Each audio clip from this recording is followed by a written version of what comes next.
Welcome to Navigating Now, real talk for rocky times. A Pete the Planner CalmCast.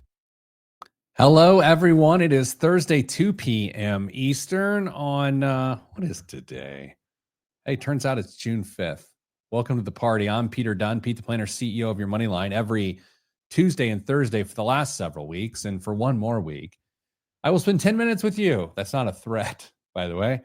And we're just going to talk about what has happened since April 2nd. Kind of a weird premise of a podcast / show, but that's what we're doing. We got 1 week left next week, next Tuesday and Thursday. Here's why we're doing it. Liberation Day that President Trump announced on April 2nd was to bring 90 trade deals in 90 days to reduce a tariff war that is created on April 2nd. We are approaching the 90-day mark. That would be roughly July 2nd.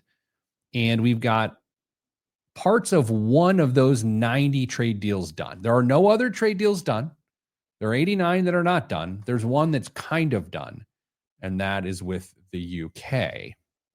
Not necessarily criticism, just an observation. So what is going on right now? Well, President Xi and President Trump, President Xi, of course, being the president of China, spoke on the phone this morning for 90 minutes. I was not privy to the conversation, nor would I have necessarily understood the conversation. However, we are told that it was good by President Trump on Truth Social, and the Chinese media were more neutral in their assessment of the call. So the markets are kind of just hanging out. And we're going to talk about three concepts today: market sentiment, stagflation, and housing affordability, which all really play into this. But I'll note this. The next 24 hours are big. Like, they're really big. Because tomorrow morning at 8:30 a.m., why am I pointing at you? Well, if you're listening on a podcast, I'm not pointing at you. At 8:30 a.m. Eastern Standard Time tomorrow, the jobs report comes out. And let's just put it this way. 2 months ago, I thought the jobs report wasn't going to be great, and it was really fine, if not good.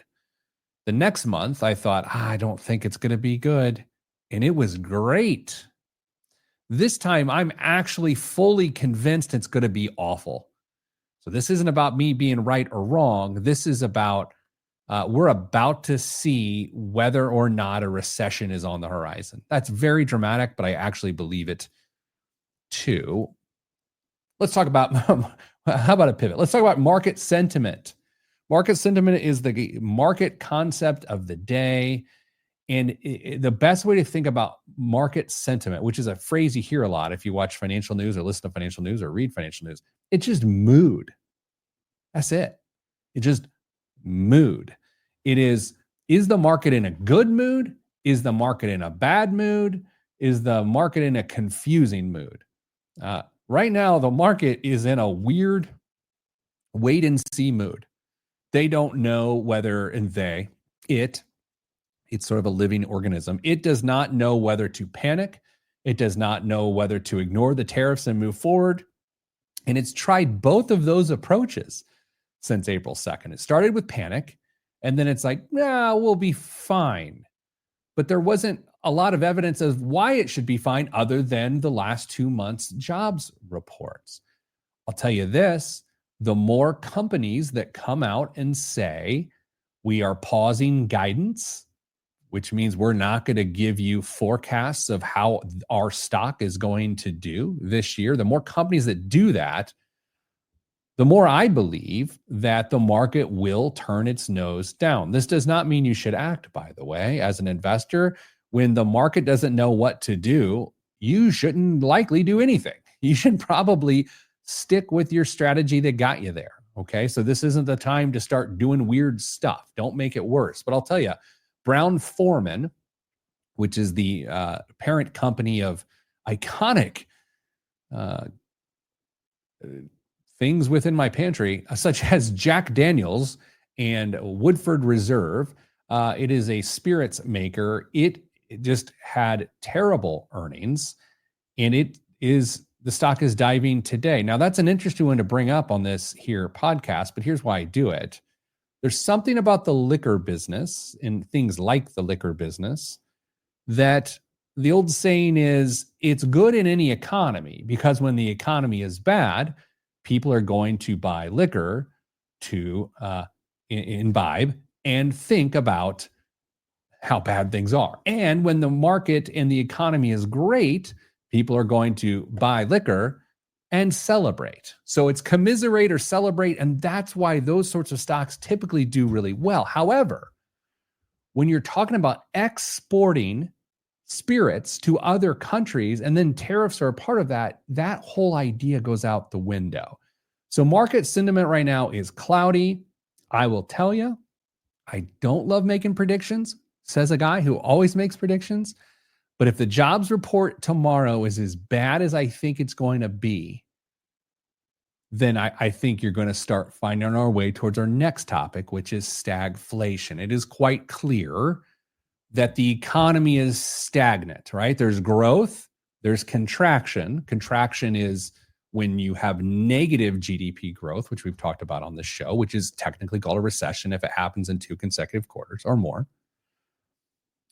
But we know at least we're stagnant. We likely in contraction right now. Likely this will be the second quarter in a row, which will then signify a recession. People are pulling levers. Okay, so that's happening. Like man, I almost bet the house on that. You should bet nothing on that. And I'm not betting my house on that. Then the next part of this, of stagflation. So stag is a stagnant economy. Well, what's the flation? It's inflation. Okay, so when inflation goes up during a stagnant economy or during a recession, that's called stagflation. And it is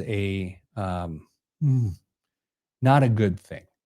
It is bad for wages, bad for savings, and it's bad for the Fed's ability to fix things quickly. Now, President Trump has been saying like, hey, lower the interest rate, Jerome Powell, president of the Federal Reserve, like go ahead and lower it so we don't get to stagflation. The reason that Jerome Powell is not doing it is because the inflation is caused by these self-imposed tariffs, which, by the way, the U.S. trade deficit decreased significantly the last month as people have shifted their import and export strategies. So I'll just say this. If the 90 deals in 90 days, which we were told would happen, doesn't happen, and these tariffs stay in place, and tomorrow morning we see the May jobs report, which is going to likely be awful because the ADP private payroll report yesterday was awful, then you're going to have some fear around stagflation. It just feels like the natural thing. Let's talk housing affordability, kind of another weird left turn there. So given everything we've just talked about tariffs and about a stagnant economy, now is not a beautiful time to buy a home. I mean, this is Uncle Pete to you. Not a great time unless you are in a position to buy a home. If you've got the down payment and you've got the income to handle it and the interest rate doesn't bother you, it's not the best time to buy a home. But I will note this. If you are going to buy a home or go rent an apartment or a house for that matter, I'm going to give the advice I gave my wife on the very first date we had some 30 years ago. Just lower your standards and everything will be great. Like really, if we're in a subprime time to buy a home, and I don't mean from an interest rate perspective, don't buy as much home as you otherwise would have bought. If in a normal market condition, you could have bought a $500,000 home, don't do it anyway. Lower your standards, and then that's how you protect yourself. I know this is disheartening guidance, but it is the right thing to do. It can be both harsh, oddly critical, and 100% true. So stay tuned. Next week is our last week of doing this, the 10th and the 12th. Couldn't be better timing with the jobs report coming out tomorrow. So be smart. Tomorrow morning, find it 8:30 a.m. The jobs report. Is it good?